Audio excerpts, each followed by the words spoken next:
আজকের রেসিপি ঠাকুরের ভোগের রান্না ডাঁটা দিয়ে পাঁচমিশালি সবজি।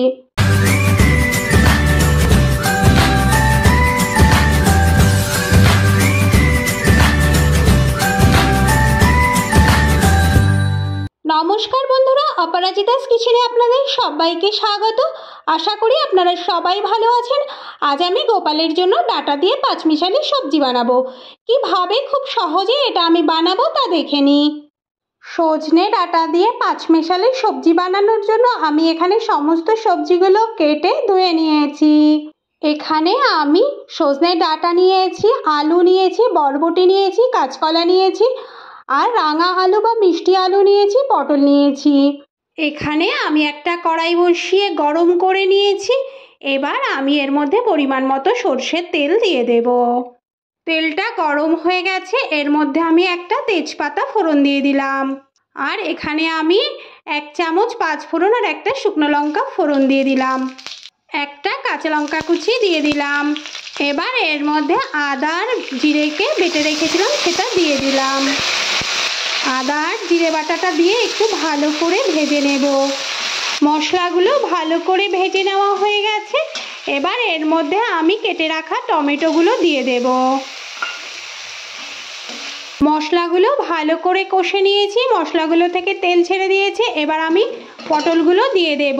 এই পটলগুলো আপনারা আগেই ভালো করে তেলে ভেজে নিতে পারেন লবণ হলুদ দিয়ে, কিন্তু আমি তাড়াতাড়ি বানানোর জন্য এখানে পটলগুলো আগে মশলার সঙ্গে ভালো করে নেড়ে নিচ্ছি।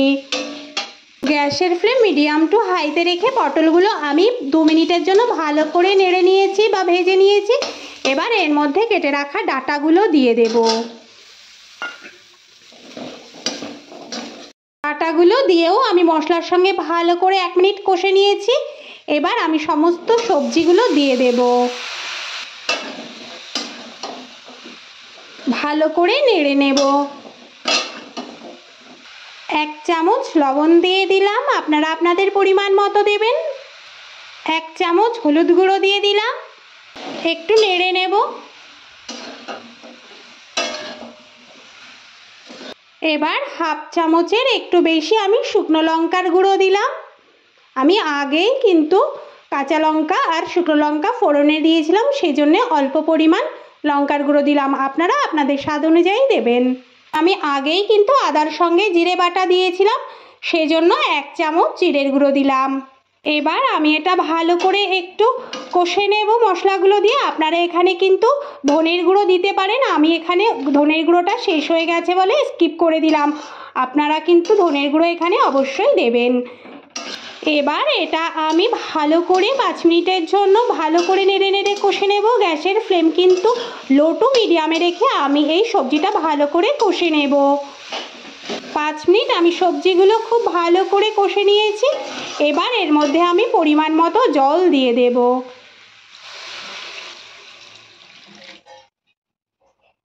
পরিমাণ মতো জল আমি দিয়ে দিয়েছি। এবার আমি এটা ঢেকে দিয়ে 10 মিনিটের জন্য ফুটিয়ে নেব।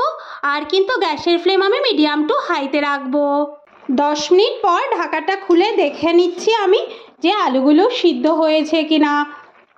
সবজিগুলো সিদ্ধ হয়ে গেছে। সবজিগুলো আমার সব সিদ্ধ হয়ে গেছে। এবার আমি 2-3 মিনিটের জন্য আবারও একটু ফুটিয়ে নেব ঢাকাটা খুলে দিয়ে। আর ঢাকা দেব না, কারণ এর মধ্যে একটু ঝোলটা বেশি আছে, ঝোলটা একটু কমে যাওয়ার জন্য একটু ফুটিয়ে নেব। এবার টেস্টের ব্যালেন্সটা ঠিক রাখার জন্য আমি 1 চামচ চিনি দিয়ে দিচ্ছি, কারণ নিরামিষ তরকারিতে চিনি দিলে একটু খেতে টেস্টি হয় আর টেস্টের ব্যালেন্সটাও ঠিকঠাক থাকে। রান্নাটা আমার প্রায় হয়ে গেছে।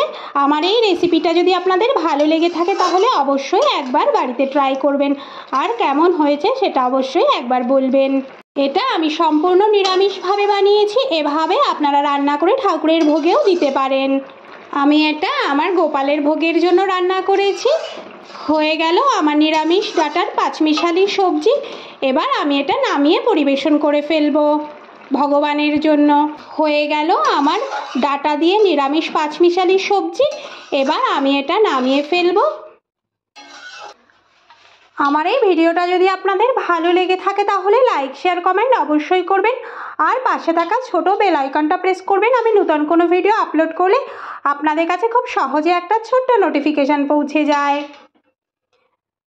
আজ এ পর্যন্তই, দেখা হবে পরবর্তী নতুন ভিডিওতে। ভালো থাকবেন, সুস্থ থাকবেন, ধন্যবাদ।